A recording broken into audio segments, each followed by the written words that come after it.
Acho que as duas ao mesmo tempo. É difícil do ponto de vista que é pouco discutido numa disciplina fechada e bem elaborado porque envolve conhecimento de diferentes áreas. Então, para diferenciar um pouco do que seria simplesmente complicado, cunhou-se o nome complexo, mas é bem elaborado no sentido, cunhou-se o termo complexo, digamos assim, mas é bem elaborado no sentido que envolve diferentes disciplinas ou sub-áreas do conhecimento.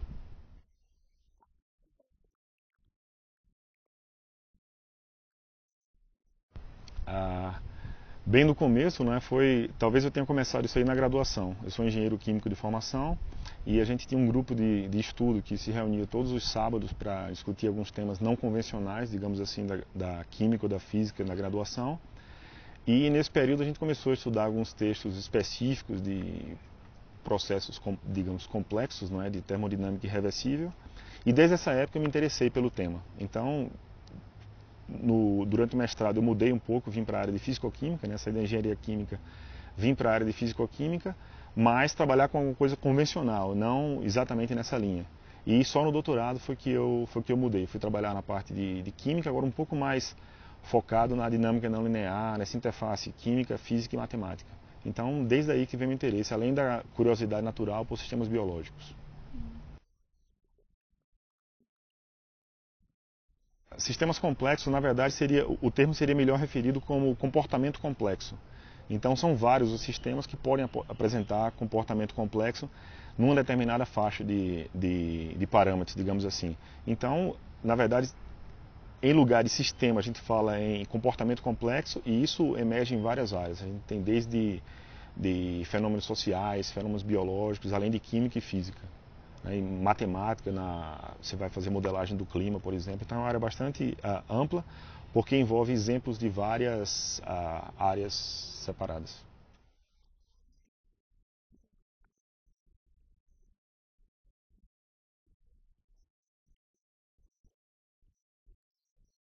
Sim. São várias as vertentes, né? Mas em geral se interessa por comportamento coletivo. Então, se você tiver uma população, seja uma população de pessoas, de micro-organismos, de qualquer tipo de sistema vivo, você pode comparar isso aí com uma população de osciladores químicos, por exemplo, e trabalhar com essas analogias. Então, são essas as linhas especificamente que me interessam. Por outro lado, eu acho que a parte mais conhecida dos sistemas complexos talvez seja a parte de clima. Né? Então, o comportamento caótico que você tem no clima, por exemplo, que não permite que você faça previsão a longo prazo, também é uma manifestação de um processo não linear que é inerente aos fenômenos complexos. Então, são várias digamos, as interfaces possíveis, né? De forma tal que com uma disciplina só você não consegue tratar a maioria desses problemas. Essa questão é um pouquinho delicada porque depende muito da escola original do cientista, do pesquisador. Na minha área, diferentemente da área de humanas, a gente trabalha com critérios minimalistas, quer dizer, com pouquíssimos, com uma definição muito curta do que seriam sistemas complexos. Então são basicamente sistemas em que a evolução é feita de maneira não linear, sistemas que podem apresentar vários estados simultaneamente, quer dizer, vários estados são possíveis simultaneamente, e finalmente um sistema que envolve uma população muito grande. Esse aí digamos assim, seria a definição mínima do que seria um sistema complexo. Mas se você for para a área de humanos, por exemplo, a história é bem mais complicada. Né? Eles têm como 8 ou 10 critérios que caracterizariam um sistema complexo. Mas é basicamente isso, quer dizer, tudo que está associado à vida, a essa manifestação fora do estado de equilíbrio, isso seria associado a sistemas complexos. E esses 3 critérios mínimos que eu coloquei seriam englobados. Um sistema cuja evolução você não pode prever a longo prazo. Por exemplo, o que a gente está acostumado a ver na física clássica, na mecânica clássica? Que se você fizer uma determinada ação, você vai ter uma ação mais ou menos proporcional a esse input que você deu. Se você duplicar a ação, a sua resposta vai ser mais ou menos 2 vezes, seguindo essa perturbação. Só que, na verdade, isso aí funciona muito bem para sistemas mais simples, que são os lineares. No caso de sistemas não lineares, a história é muito mais complicada. Então, vários exemplos na nossa vida, quer dizer, se eu fizer alguma ação para você, por exemplo, que deixe você feliz, eu não posso multiplicar essa ação por 2 e esperar que você fique 2 vezes mais feliz ou assim por diante. Então, tudo que envolve o grau máximo de complexidade, que seriam sistemas vivos, né, passam muito longe do que a gente conhece como linear.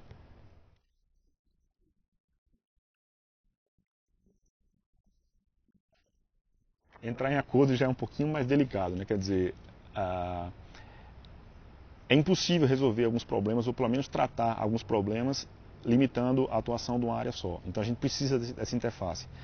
Mas quando se trata de entrar em acordo, né, como nas suas palavras, é um pouquinho mais complicado isso, porque é a diferença de linguagem entre as diferentes áreas. Então eu me interesso muito por essas questões, intrinsecamente ligado à complexidade, estão as questões de trans ou interdisciplinaridade, né, você trabalhar com pessoas de diferentes áreas. Só que a grande dificuldade de levar isso a cabo e ter benefício dessa interação entre as diferentes áreas é realmente chegar num acordo com relação, por exemplo, à nomenclatura ou a base que cada um tem na sua área. Então essa que é a grande complicação dos sistemas complexos, digamos assim. Mas misturar as diferentes áreas é fundamental para resolver alguns problemas. Não necessariamente para dar uma resposta final ou para decidir de maneira não ambígua, definitiva, a respeito de um determinado problema. É difícil pela formação nossa, que é muito clássica. Então, num currículo de biologia, muito pouco se dedica à matemática, à física. Da mesma forma que na química, a gente aprende muito pouco de sistemas sociais ou de biologia, coisa do gênero. Então, a dificuldade é justamente pelo fato da nossa formação ser mais convencional, mais clássica nesse sentido.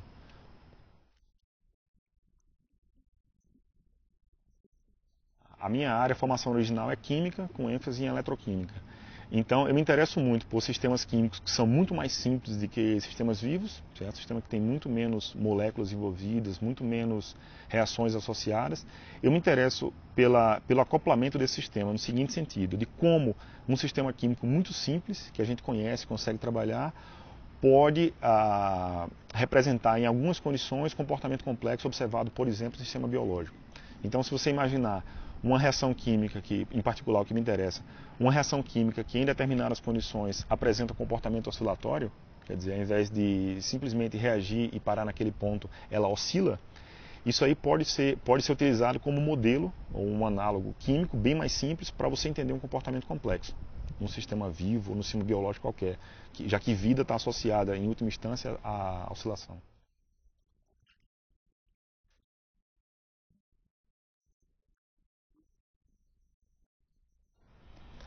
Essa história de sistemas complexos começou no começo do século passado, né?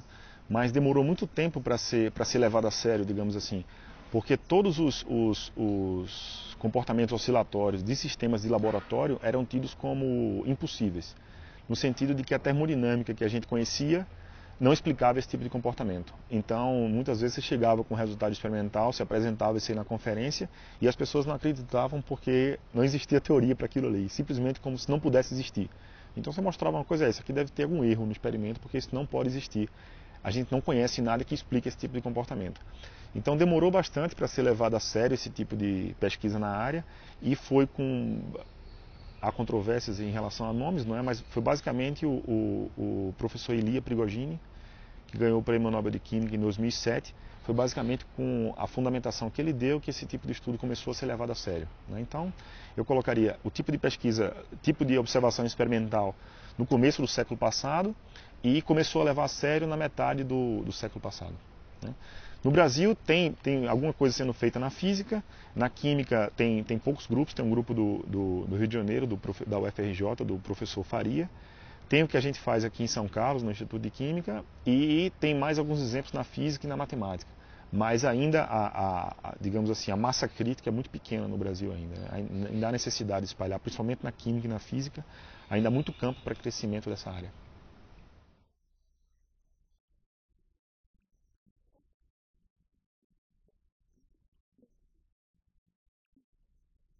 Exatamente, quer dizer, se por um lado não linearidade é uma coisa que faz parte das nossas vidas, né, do dia a dia, a gente sempre é confrontado com um comportamento não linear.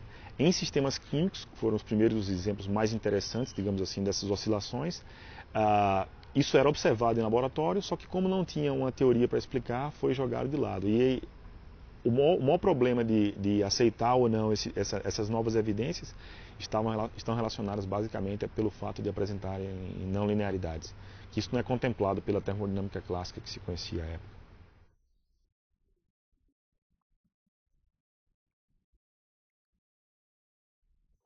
Existem várias vantagens. Do ponto de vista do conhecimento humano, quer dizer, de aumentar o arcabouço do conhecimento humano, o que a gente conhece sobre a ciência, sobre a natureza em geral, já é fundamental, já é extremamente importante.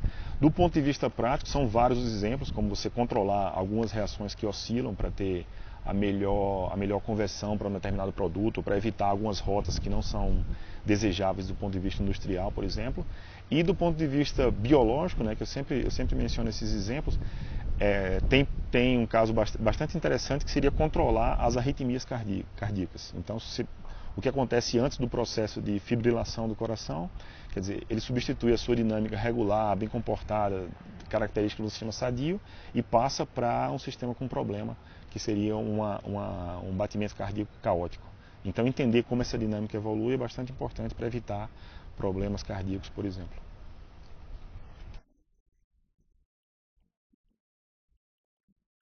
Tem, basicamente, a maioria dos estudos do ponto de vista fundamental, que é o que me interessa, são mais ou menos confinados a países como Estados Unidos, Alemanha, vários países da Europa, da França, Itália e assim por diante, mas em geral é uma área não tão bem estabelecida, porque é uma área relativamente recente, mas existe gente trabalhando nessa área em diversos países.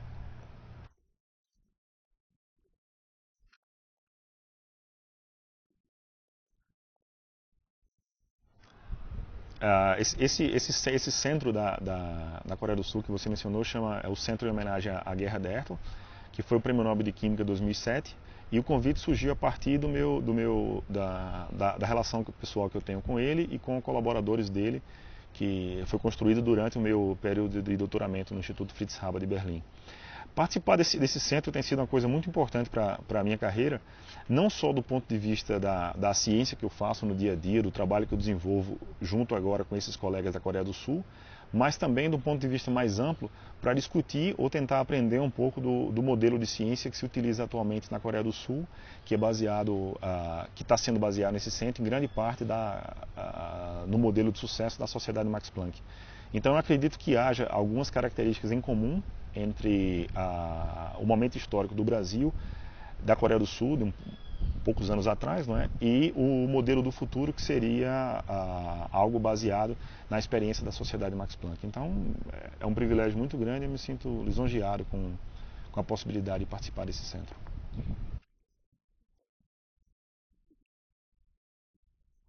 Ah, talvez o desenvolvimento científico a Coreia do Sul passou por um momento muito difícil, né, na metade do século passado, e eles conseguiram reconstruir a ciência feita no país, quer dizer, que é de grande porte a ciência atingiu, aplicando grandes recursos em educação básica e atualmente estão com política diferenciada em relação ao financiamento de pesquisa. Não só a pesquisa aplicada, que foi o que colocou o país onde está hoje em dia, não é? Mas basicamente, mas colocando grande parte de recursos na ciência básica também. E atualmente esse shift, quer dizer, essa mudança que eles estão fazendo de foco entre a ciência aplicada e a ciência fundamental, está sendo feita com base na história de sucesso da Sociedade Max Planck. Então eu acho que para o Brasil seria muito interessante tentar aprender um pouco desse exemplo feito na Coreia do Sul, não é? E aplicar um pouco do que foi feito aqui, em termos de recursos. Eu que agradeço e sigo à disposição do que vocês precisarem.